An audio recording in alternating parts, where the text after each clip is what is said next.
layya dan fadakarwar da zan yi wa jama'a akan ta ita kuma da yake ta iso, saboda rashin lokaci ne. In ba haka ba, a yadda muka tsara a makarantar nan, dukkan munasaba in ta zo za mu rinka tara jama'a ne muna yi musu laccoci. To amma a yi haƙuri, in Allah so yanzu ne ake cikin aikin ginin makarantar, abubuwa da dama wasu lokacin ayyukan sai su zo mana ba za a samu damar yi ba. Layya sunna ce da ainihin annabi sallallahu alaihi wa alihi sallama ya sunnanta, amma idan na ce sunna anan ba ina nufin sunna nafila kanwa farilla ba, ina nufin shari'a annabi sallallahu alaihi wa alihi sallama ya sunnanta mana, amma ta samo asali ne daga baban shi Ibrahim Khalilur Rahman sallallahu alaihi wa alihi sallam. A ƙarƙashin wannan, layya ga duk wanda yake da halin yayi ta jama'a wajibi ce. Ya kamata ku fahimci wannan. Duk wanda yake da halin yayi layya to wajibi ne yayi layya, ba mustahabbi bace. Wato ba abu ce na ina da halin in yi amma ba lallai bane dan haka ni na yi shawarar bana ba zan yi ba. A'a, in dai kana da hali to wajibi ne ainihin kai layya. Sannan layya ana yin ta da dabba ne mafi zaƙi, zaƙin nama, haka malamai suka ambata, don haka suka ce aka fi son a yi ta da rago. Hadaya kuma a wurin aikin hajji ita kuma ana son dabba ce mai yawan nama, don haka aka fi so a yi ta da raƙumi sannan saniya. Babu laifi in an yi layya da ainihin akuya ko bunsuru, babu laifi in an yi layya da raƙumi ko sa, amma yin ta da rago ya fi. Kenan in kun fahimci haka, na ware naira 300,000 zan yi layya, madadin in sai saniya katuwa ta 300,000 in yi layya da ita, to ya fi dacewa in je in sai raguna guda 6 'yan 50,000 in yi ainihin layyar da su. Jama'a an fahimci wannan? Sannan dabba ɗaya cikin layya kamar rago na isar mutan gida, mai gida da iyalin shi, amma ba za a haɗa kuɗi a sai rago ɗaya a yi layya ba. So da dama matar shi ma'aikaciyar gwamnati ce, shi ma'aikacin gwamnati, sai su ce bari su haɗa kuɗi su yi layya da nufin kowa ya yi layya. A'a, bai halatta ba. Amma za su iya haɗa kuɗi su sai raƙumi ɗaya ko su sai ainihin saniya guda ɗaya, su 4, su 5, su 6, su 7, amma ka su wuce su 7. Ana iya yin layya da namijin dabba, ana iya yi da macen dabba, amma duk wadda take da nakasa a jikinta to ba a iya yi matukan nakasar ta bayyana, kamar ɗangeshi, kamar ƙafa ɗaya, kamar datsatsen bindi, datsatsen kunne, makanta, ko dundumin da ya sa ragon in an sake shi ba zai iya tafiya ba saboda idan nashi baya gani sosai. An fi so a yi layya da rago ko kuma dabba wadda take da sirkin baki a jikinta, wato ba fari kar ba, ba kuma baki sitik ba, ba kuma jazawur ba. Ana son ya zama yana da sirki baki da fari, ko fari da ainihin launin ruwan ƙasa jaja-jaja. Ina fata an gane. Dangane da layya har wa yau, lafiyayyar dabba ake so, ba a son dabbar da take ba ta da maiko, ba a son dabbar da take mara lafiya, ba a son dabbar da take da wata nakasa kamar yadda muka bayyana. Har wa yau so ake mutum ya yanka da kanshi, Allahumma sai in ba zai iya ba sai ya samu wani sai ya yanka mishi.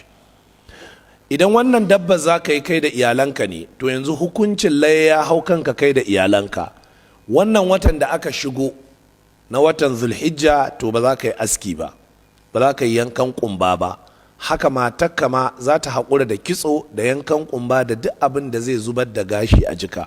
Haka duk 'ya'yan gidan matuƙar wannan layya za ta shafe su gaba ɗaya, har sai an yanka wannan dabba ta layya.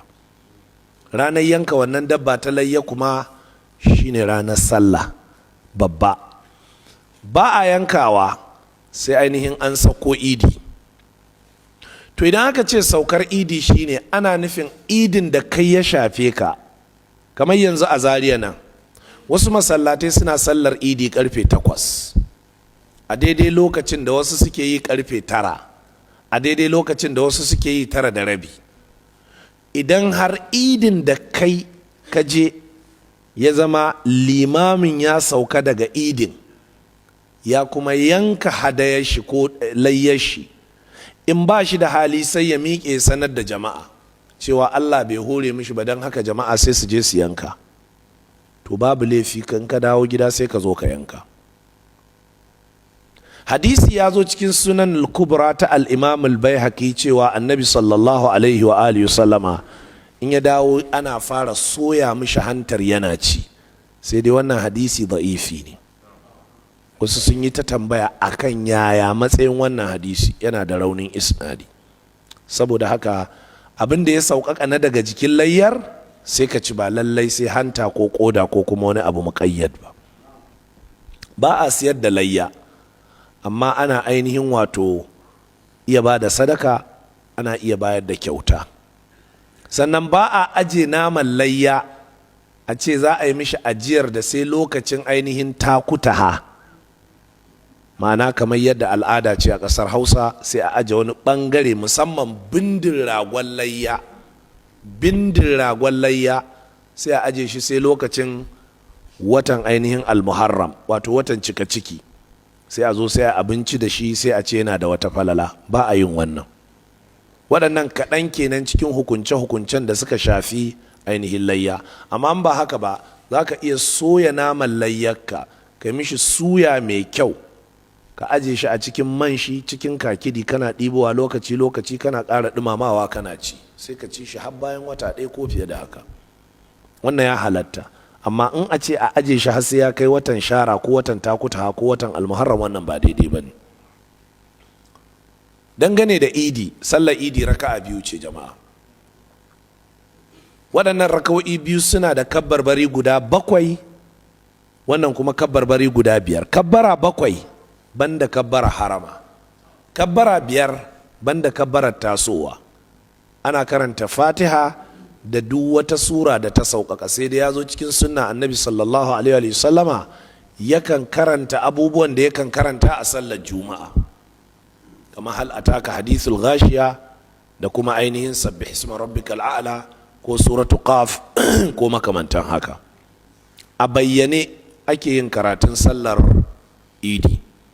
Kabbar harama kadai ita ake ɗagawa hannu, sauran kabbarbari guda 7 ba a ɗaga musu hannu, a kiyaye wannan.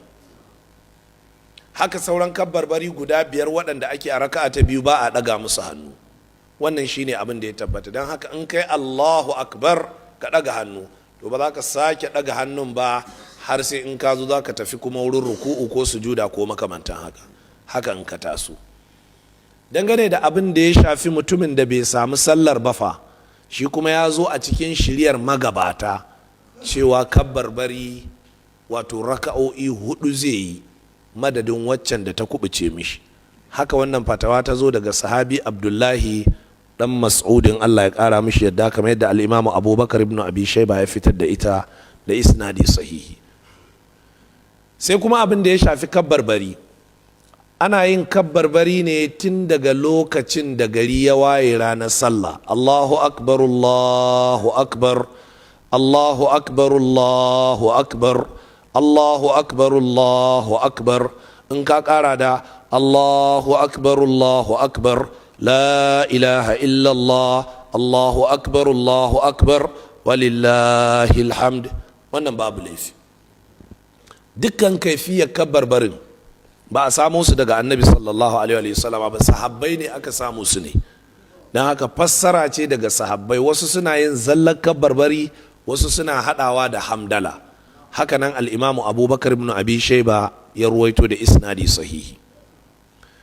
Dangane da kwanakin kabarbari, to ba kamar yadda malamanmu na fiqhu Allah ya gafarta musu suka yi kaidi cewa ana son kabarbari a bayan salloli guda 5, kabarbarin kuma su zama kafa 3-3. Wannan kaidin shi kanshi kuskure ne, ba shi da asali.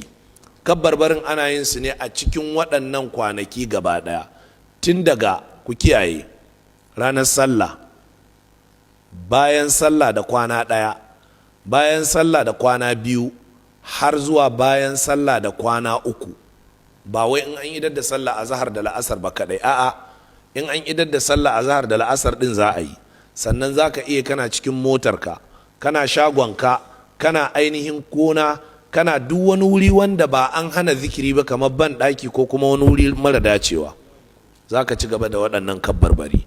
Sannan babu ƙaidi dangane da kabbarbarin cewa guda uku ko guda 15 za ka yi ta yi ne kawai ko a ina. Sayyidina Umar har cikin kasuwa ne, sahabbai sukan yi su hatta suna cikin ainihin tantuna da sauransu, suna cikin shaguna da sauran makamantan haka. Wannan da yana nan a cikin littafin Sahihul Bukhari. Da ƙarshe ina fatan a karanta littafin Ar-Rawdatun Nadiyya, sharhin littafin Ad-Durarul Bahiyya, wallafar babban malami al-Imam Sheikh Siddiq Hassan Khan, Allah madaukakin sarki ya gafarta musu. Waɗannan na daga cikin kaɗan na hukunce-hukuncen da suka shafi hukunce-hukuncen layya da hukunce-hukuncen idi da kuma ranakun da suka shafi ainihin waɗannan hukunce-hukunce.